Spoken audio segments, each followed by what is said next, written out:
오늘 요한복음 20장 1절에 10절 보셨는데 부활의 첫 목격자 그러나 일제시대 대표적인 저항신이었던 이성화신이 있었던 빼앗긴 대로도 봄은 오는가 라는 시가 있거든요. 학교 때 우리 한번 다 배워본 시인데 지금은 남의 땅 빼앗긴 대로도 봄은 오는가 나는 온몸에 해설을 받고 푸른 하늘 푸른 돌이 맞붙은 곳으로 가르마 같은 논길을 따라 꿈속을 가듯 걸어만 갔다.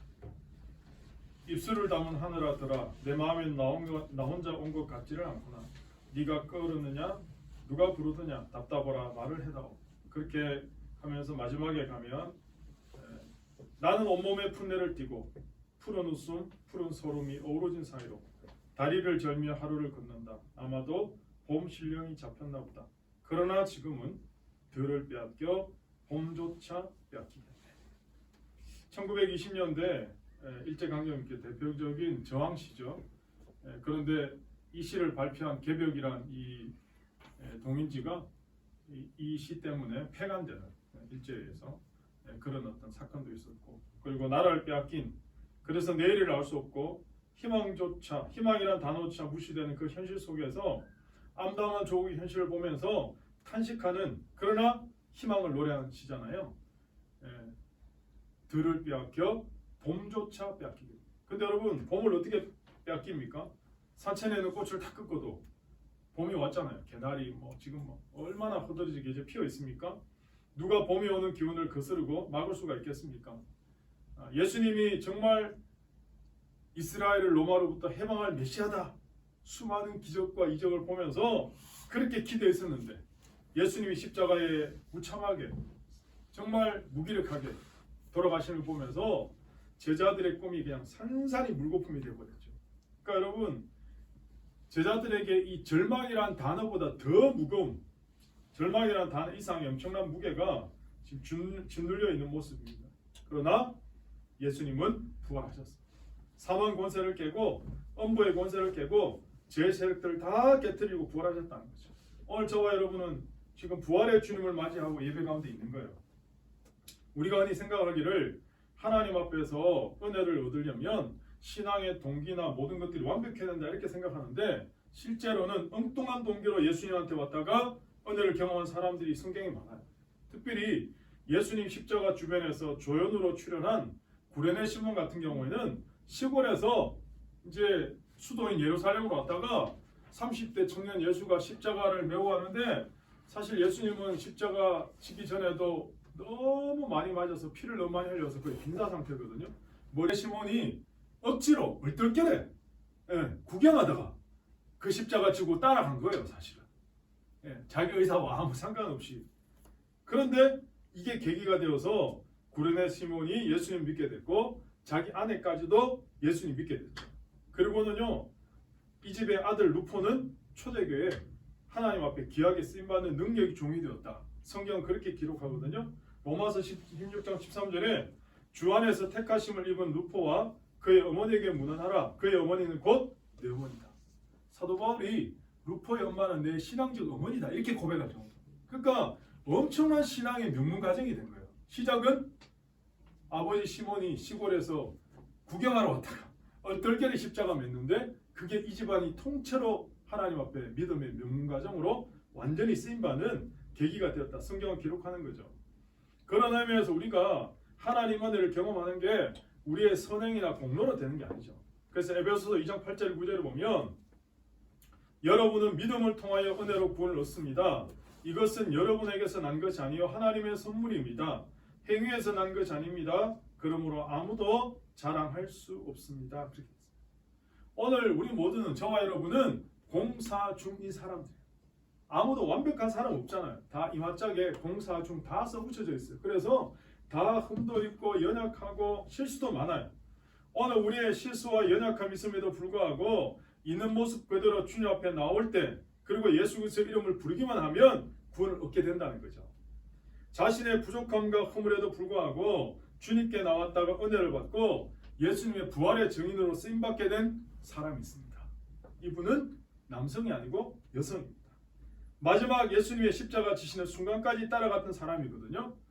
예수님의 12제자는요 예수님이 3년 반 동안 데리고 다니면서 먹이고 입히고 훈련하고 심지어 예수님이 정말 병자들 고치시고 바다 위로 걸어오시고 그 수많은 기적을 경험해 놓고도 마지막에는 한 제자는 배신하고 또 다른 제자는 부인하고 도망가고 어떤 제자는요 무서워서 도망가다가 그냥 발가벗고 도망가다가 부끄러우니까 배 혼이불을 그냥 걸치고는 그냥 도망갈 정도로 뿔뿔이다.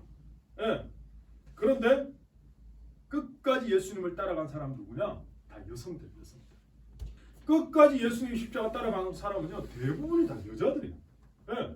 근데 그 중에 한 사람이 누구냐? 막달라 마리아. 인류 역사상 가장 비참한 인생 가운데 있다가 가장 거룩한 여인으로 변화받은 사람이 바로 막달라 마리아거든요. 성경에 보면 막달라 마리아는 원래 창녀 출신입니다. 그리고 7 귀신 들렸다 이렇게 나옵니다. 하나 둘도 아니고 보통 7이라는 건 완전수거든요. 성경에 이 숫자가 나올 때 그 숫자의 의미가 있는데 7이라는 숫자는 완전수예요. 그럼 7 귀신 들렸단 말은 귀신은 완전히 포박다. 네, 완전히 포박다. 그런데 이 여인이 예수님을 만나고 나서 치유를 경험하죠. 예수님은 이 여인의 죄를 사해 주시고 용서를 선포하시는 거예요. 주님의 말씀 앞에 귀신들이 다 떠나가죠. 쫓겨가죠. 완전히 새로운 인생으로 시작된 거예요. 여러분 생각해 보세요. 지금까지 귀신에 완전히 사로잡혀서 이성도 없이 감정도 없이 그렇게 귀신의 하수인 노릇을 하다가 이 엄청난 은혜와 감격이 넘치니까요 평생 잊지 못할 그 은혜를 받은 거잖아요. 그래서 마리아가 감격하는 마음을 가지고 자기의 결혼 지참금으로 모아놨던 그 향유 옥합을 깨뜨려서 예수님 발에 붓고 자기 머리털로 예수님의 발을 닦는 그 놀라운 일을 하게 된 거죠. 그러니까 하나님의 은혜란 정말 귀중한 거예요. 막달라 마리아에게 하나님 은혜가 부어지니까 창녀의 인생이 거룩한 인생으로 바뀐 거죠. 그러므로 여러분 우리 모두에게도 하나님 은혜가 필요합니다. 그것도 중단 없이 부어진 하나님 은혜가 필요하죠. 오늘 본문에 보시면 특별히 요한복음 20장 1절 한번 보실래요? 1절 보시면 이렇게 나오거든요. 안식 후 첫날 일찍이. 안식 후 첫날이니까 언제입니까? 주일이죠. 주일. 안식날이 토요일이니까 안식 후 첫날이니까 지금 주일을 말합니다. 그러니까 예수님은 주일날 부활하신 거예요. 그래서 우리가 주일날 예배 드리는 거죠. 전통이죠. 바뀐 거죠. 일찍이 아직 어두울 때에 막달라 마리아가 무덤에 와서 돌이 무덤에서 옮겨진 것을 보고 이렇게 나오거든요. 여기서 일찍이란 건 요즘으로 하면 한 새벽 4시 정도 됩니다. 유대인들은 보통 밤을 4시로 구분하는데 초저녁, 중간저녁, 아주 깊은 밤, 새벽 이렇게 구분해요. 그래서 보초를 쓸 때도 군인들이 사교대 하거든요. 보통. 그러니까 지금 우리 시간으로 오전 3시에서 한 4시, 6시 사이잖아요. 근데 안식일에는 무덤을 찾아갈 수 없으니까 안식일이 끝나자마자 제일 첫 시간에 무덤에 지금 예수님 보려고 마리아가 달려온 거거든요. 여러분 막달라 마리아가 예수님을 이제 만나야 되니까 아마 안식일이 끝나기를 얼마나 기다리는지 몰라요. 그래야 무덤에 가서 볼 수 있으니까. 왜 그토록 예수님을 보고 싶었을까요? 하나님께 받은 은혜가 너무 크니까. 은혜가 너무 크니까 열정적인 신앙으로 신앙의 연인으로 바뀐 거거든요. 그런데 한 가지 놓쳐서는 안 될 점이 있다는 거예요. 마리아의 열심이나 열정에 초점 맞추면 박수 쳐줄만 한데 부족한 점이 하나 있어요. 뭐예요? 지금 마리아는 예수님의 무덤으로 가면서 어떤 예수님의 모습을 만나러 갑니까? 부활하신 예수님입니까? 아니면 시신으로서 예수님입니까? 시신으로서. 안타깝게도 아쉽게도 막달라 마리아는 지금 시신을 찾으러 무덤에 갔다는 거예요. 오늘 본문 9절을 보실래요? 여러분 예수님께서 고난받고 사흘 만에 부활한다는 이야기를 끊임없이 제자들 하셨단 말이에요. 근데 제자들은 다 잊어버렸어요. 기억을 못하는 거죠. 오늘 우리의 문제점도 마찬가지거든요. 우리가 오늘도 예배하러 왔잖아요. 여러분 오늘 예배하러 오시면서 어떤 분 만나러 오셨습니까? 지금도 살아계시고 역사하시는 부활의 주님을 만나러 오셨습니까? 아니면 2000년 전 시신 같은 예수님 만나러 오셨습니까? 실제로 많은 사람들이 죽은 예수님을 찾으러 나오는 경우들이 허다하다는 거예요. 여러분 예배는 2000년 전에 돌아가신 예수님의 모습을 추억하는 게 아니고 지금도 이 자리에 살아계셔서 부활하신 그 주님의 능력이 나에게 함께하고 계시다, 역사하고 계시다는 걸 믿고 나가는 게 예배예요. 이게 우리의 믿음이고 예배자의 진정한 자세거든요. 그러므로 오늘 우리 모두는 죽은 예수님이 아니고 부활하신 예수님, 살아계신 예수님을 만나야 될 줄 믿습니다. 여러분 성도들이요 부활의 능력을 믿지 못하면 항상 과거에 내어 살아요. 믿는다고 하면서도 날마다 낙심하고 후회하고 두려워하고 도피하면서 연약함 가운데 빠져 산다는 거예요. 왜 그렇습니까? 부활 이전에 예수님만 찾기 때문에 그렇습니다. 누가복음 24장에 보면요, 예수님 부활하셨는데 예수님 부활하신 줄 모르고 그냥 고향 땅 엠마오로 틀레틀레 내려가는 두 제자 이야기 나오거든요. 그러니까 부활의 능력을 체험하지 못하니까 과거에 매여있고 낙심 때문에 고향 엠마오로 가는데 옆에 예수님이 같이 걸어갔거든요. 그러니까 세 사람이 같이 걸어가는 거야. 그런데 예수님 옆에 같이 걸어가는데도 예수님이 몰라보는 거예요. 웃기지 않아요?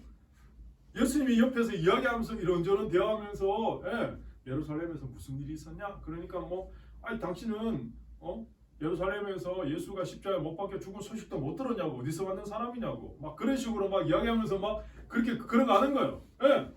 그런데 이게 영적 눈이 가려져 있으니까 예수님 옆에서 대화가 가도 예수님인지 못 알아보고, 새로운 길이 있어도 못 보고 새로운 희망이 있어도 깨닫지 못하는 거죠. 진정으로 예수님이 살아계신지 부활의 능력이 있는지 확신하지 못하면 연약한 사람이 될 수밖에 없다는 거죠. 그런데 예수님께서 믿는 마음을 주시면 비로소 하나님 말씀이 믿어지기 시작하고 예수님이 보이기 시작한다는 거예요. 우리 마음밭에 믿음이 들어가서 자랄 수 있는 밭으로, 옥토로 만들어주는 역할은 바로 부활의 주님이 하시는 거예요. 제가 목사지만 어젯밤에 진짜 고민 많이 했거든요. 제가 말씀을 준비하고 또 기도하면서 어젯밤에 갑자기 제가 이런 생각이 듭니다. 한 번도 여태까지 이런 생각 해본 적이 없는데, 너 목사잖아. 맞아, 내 목사지. 그럼 너는 부활이 믿어지냐? 갑자기 이 질문이 딱 들어온 거야. 너는 목사인데 부활이 믿어지냐고. 그래서 제가요 갑자기 그 밤 12시에 사복음서를 다 뒤지고 고린도전서를 뒤지고 성경 말씀에 예수님 부활해서 어떻게 이야기하나 다시 막 본 거야. 성경 말씀을.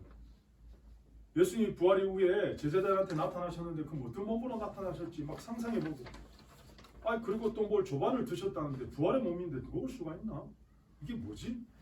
막 혼자서 어젯밤에 막 난리를 친 거예요. 그러면서 부활을 어떻게 믿어야 되지? 어떻게 믿을 수 있지? 막 끙끙끙 하면서. 근데 그게 오늘 아침에 눈을 딱 뜨는데 그냥 부활이 믿어지는 거예요. 어떻게 믿어졌게? 부활이 믿어지는 거예요. 부활이 믿어진 이유는 성령께서 내 마음에 믿을 수 있는 마음을 주셨기 때문에. 내가 아무리 믿으려고 더하기 빼기 하고 막 성경을 찾아보고 목사지만 막 연구한다고 이게 믿어지는 게 아니라는 거예요. 네? 내가 성경을 막 들춰보고 주석을 들춰보고 혼자 더하기 빼기 막 상상을 동원해서 아무리 그림을 그려도 믿어야지 한다고 믿어지는 게 아니고 성령께서 내 안에 믿을 수 있는 마음을 딱 주시니까 그냥 믿어지는 거예요. 오늘 마찬가지죠. 여러분 엠마오 두 제자들에게 예수님이 말씀을 풀어주시니까 마음이 막 뜨거워지는 거예요.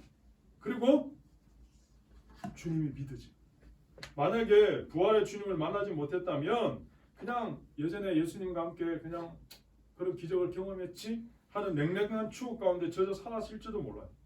그러나 부활의 주님을 만난 사람은 불타는 심령을 갖고 살게 됩니다. 왜냐하면 그 속에 하나님 말씀이 폭발해서 역사하기 때문에 그렇죠. 오늘 부활의 주님이 지금도 말씀으로 우리를 지금 수술하고 계세요. 오늘 예배는 말씀을 들으면서 하나님이 말씀으로 내 안에 수술을 하신 거예요. 어떤 수술? 낙심이 있으면 낙심을 변화시켜 소망을 만들어 주시고, 부정적인 생각이 있으면 부정적인 생각을 긍정적 생각으로 변화시켜 주시고, 과거의 상처와 애매함 속에 애매한 마음 속에 빠져 있으면 미래를 바라보는 소망의 사람으로 말씀으로 수술하시는 거예요. 우린 지금 예배 시간에 말씀을 통해 영적으로 수술받는 거예요. 변화되는 거예요. 그래서 패배의식에 사로잡혀 있는 사람들은요, 비전 있는 사람들로 변화시키는 것이 부활의 주님이 하시는 역할이에요. 오늘 하나님의 말씀이, 부활의 능력이 우리의 삶을 변화시키면 과거에 낙심한 사람이 소망의 사람이다.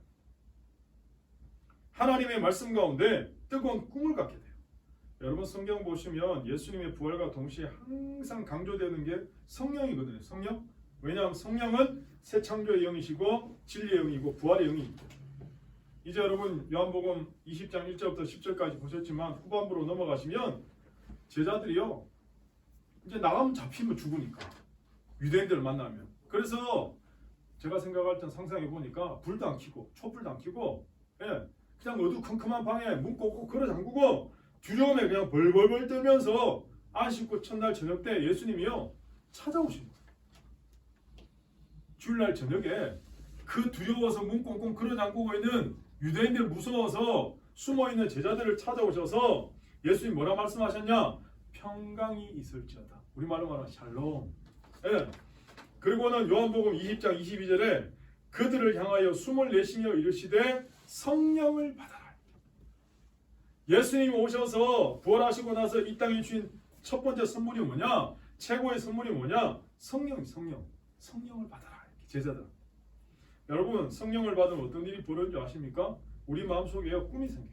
그래서 사도행전 2장 17절에 하나님 말씀하시기를 말세에 내가 내 영을 모든 육체에게 부어주리니 너희의 자녀들은 예언할 것이요 너희의 젊은이들은 환상을 보고 너희의 늙은이들은 꿈을 꾸리라. 사람이 나이가 들잖아요. 그럼 꿈이 없어져. 자꾸 현실적 존재가 돼. 꿈이 제일 많은 세대가 누군지 아십니까? 어린아이들.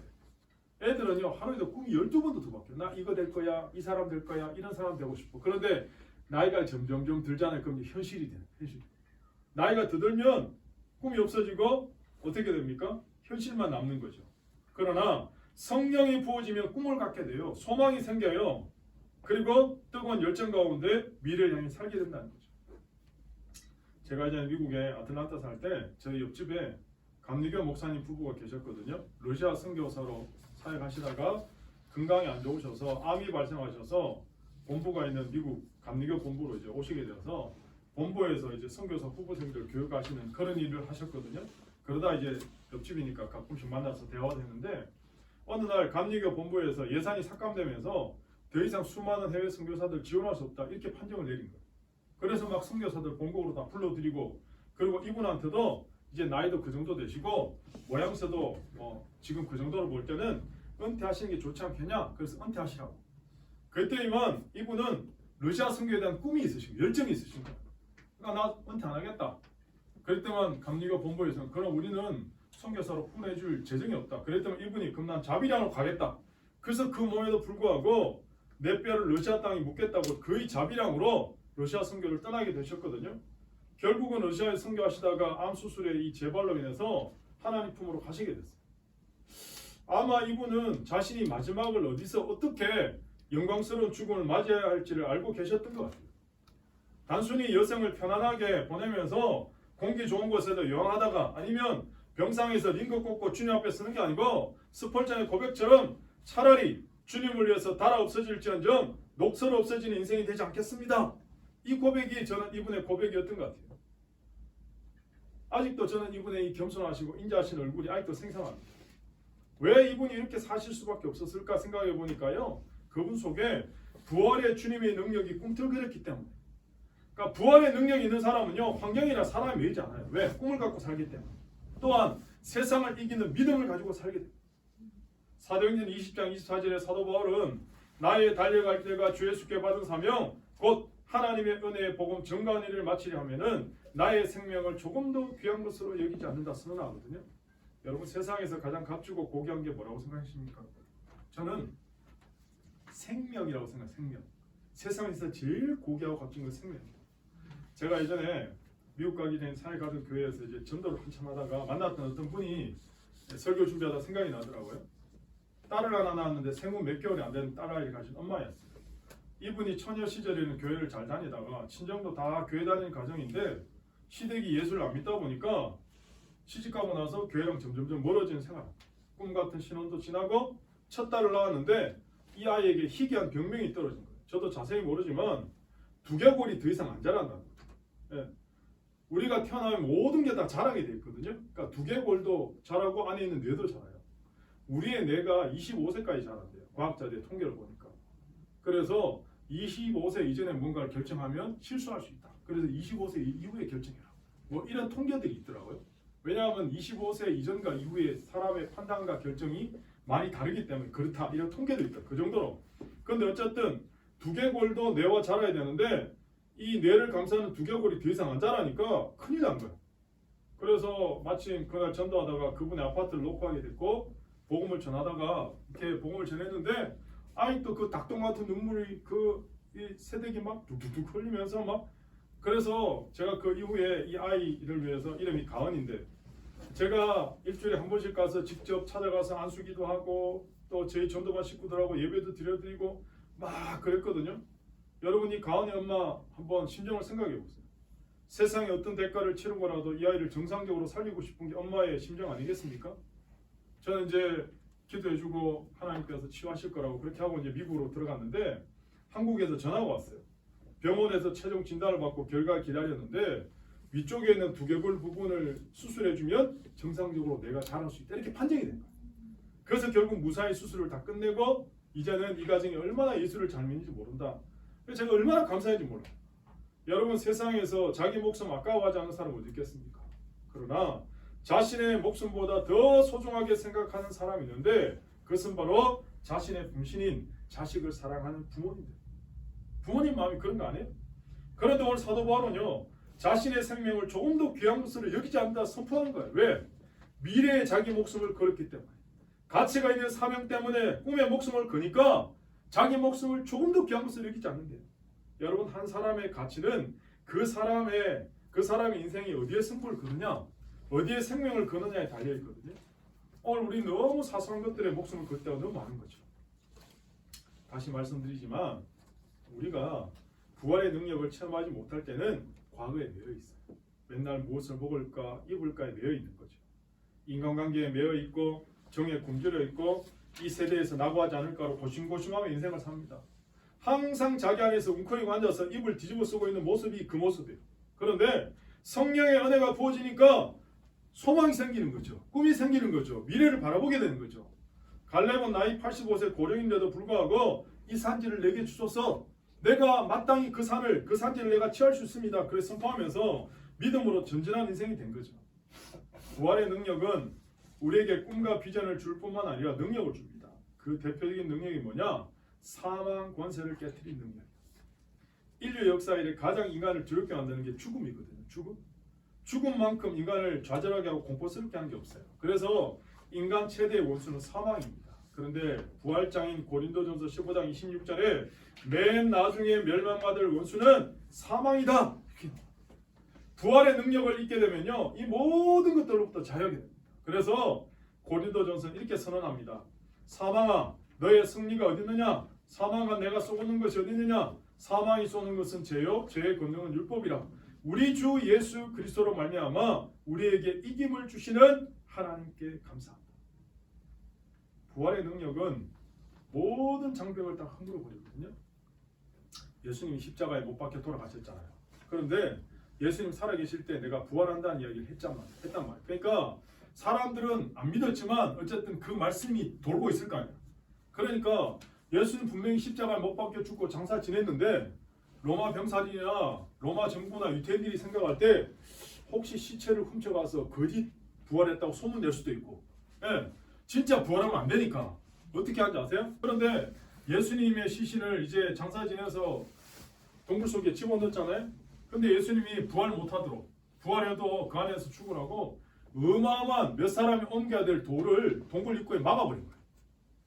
그리고는 그 막은 돌에다가 로마 황제의 인봉을 딱지 붙이듯이 인봉을 딱 붙여놨어요. 이 딱지를 떼놓으면 뭐예요? 죽음이죠, 사실. 로마 황제의 인봉을 붙여놨습니다.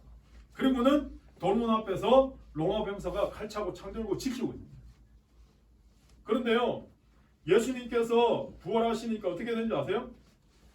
돌문이 열려버리고 인봉도 다 떼져버리고, 모든 것들이 다 파괴돼버리고, 오늘 우리가 이 땅을 살아갈 때 우리 인생 앞에 이 돌문을, 이 무덤문을 막았던 큰 돌처럼 우리 인생에 큰 돌이 가로막힐 때가 있단 말이에요. 어떤 때는 인봉으로 우리를 꼼짝 못하게 할 때도 있거든요. 세상의 법칙이나 원리나 환경 인봉을 에워서 할 때 있잖아요. 그것도 안 되면 군대와 같은 물리적인 힘으로 우리의 주변을 온통 둘러싸고 우리를 압박할 때가 있잖아요.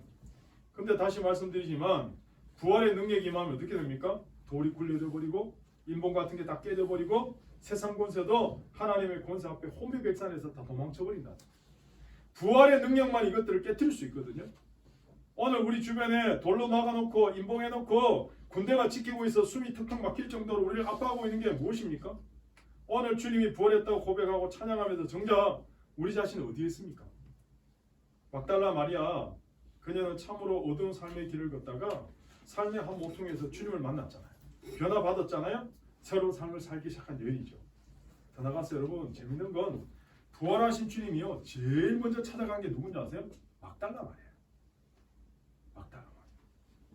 마가복음 16장 9절에 예수께서 안식 후 첫날 이른 아침에 살아나신 후에 전에 7 귀신을 쫓아내 주신 막달라 마리아에게 먼저 보셨다. 이렇게 나와요. 저는 이 구절을 보면서 얼마나 은혜가 됩니까? 예수님이요 베드로나 요한이나 야고보나 제자들 먼저 찾아가신 게 아니고 7 귀신 들렸다가 회복된 막달라 마리아에게 부활하고 제일 먼저 찾아가셨다. 네. 더 이상 그녀는 옛날처럼 많은 사람들 앞에서 미치광이라고 비정상의 사람이라고 절망으로 허덕이는 인간이라고 손가락질 안 당해도 돼요. 이제는 세상을 변화시키고 하나님 나라에서 일하고 쓰임받는 부활의 증인이 된 거죠. 그런데요 마리아가 주님을 찾기도 전에 주님 먼저 찾아오셨다. 부활하신 주님이 마리아 이름을 부르신 것처럼 오늘 저와 여러분의 이름을 부르고 계십니다. 한국교회는 부활로부터 시작된 역사를 가진 교회거든요. 한국 교회사를 보면 부활절이 있는 1885년 4월 5일 부활절날 오후에 파란 눈을 가진 아펜젤라 부부와 언더우드가 나가사키에서 제물팡으로 온 배를 타고 첫 발을 내딛는 거죠. 부활절날 오후. 이게 우리 한국교회 선교의 시작이거든요. 여러분 이 동방의 어둠의 역사 속에 가려져 있던 이 조그만 나라에 부활절날 복음이 들어왔다는 거예요. 누군가의 말에 따르면 한국교회가 이처럼 부흥한 건 세계 선교를 위해서 이런 몫을 감당할 수 있었던 중요한 이유는 십자가와 함께 부활의 신앙을 지녔기 때문이다. 이렇게 보고하기도 합니다. 그런데 지금 한국교회 현실이 어떻습니까? 마치 에스겔 골짜기 마룻뼈와도 같은 실정이거든요.